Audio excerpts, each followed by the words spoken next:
बडगुजर कुटुंबानंही मतदानाचा हक्क बजावलेला आहे। विजयाचा गुलाल आम्हीच उधळू असा विश्वासही बडगुजर कुटुंबानं व्यक्त केलाय। नाशिकमधील ही बातमी सुधाकर बडगुजर यांनी विजयाचा गुलाल आम्हीच उधळू असा विश्वास व्यक्त केलाय। महानगरपालिकेच्या मतदानाला आज सकाळपासूनच सुरुवात झालेली आहे आणि भाजप नेते सुधाकर बडगुजर यांनी आपल्या संपूर्ण कुटुंबासह या ठिकाणी मतदानाचा हक्क बजावलाय। भाऊ काय सांगाल, आपण सकाळच आपलं देवदर्शन घेतलं त्यानंतर आपण मतदानाला आले आहेत, काय सांगाल? प्रचंड उत्साह बघून आनंद वाटतोय।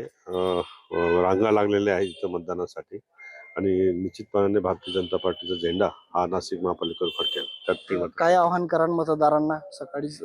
सकाळीच लवकर आपलं हक्काचं मतदान लवकर घराच्या बाहेर पडून मतदान करावं हीच आवाहन करणार। त्यांचे सुपुत्र देखील स्वतः उमेदवार आहात, आपण देखील सकाळी मतदान केलेलं आहे, काय एकंदरीत काय वाटतं आणि काय मतदारांना आव्हान कराल? मतदारांमध्ये प्रचंड उत्साह आहे आणि मी मतदारांना आपल्या मार्फत एकच आवाहन करेन की आपण सगळ्यांनी लोकशाहीच्या उत्सवात अतिशय जोमाने सहभागी व्हायचं आणि भारतीय जनता पक्षाचा झेंडा नाशिक महापालिकेवर फडकवायचा। नक्कीच संपूर्ण बडगुजर कुटुंबाने जे तो सकाळीच आपला मतदानाचा हक्क जो या ठिकाणी बजावला आहे। सागर निकाळे, साम टीव्ही न्यूज, नाशिक।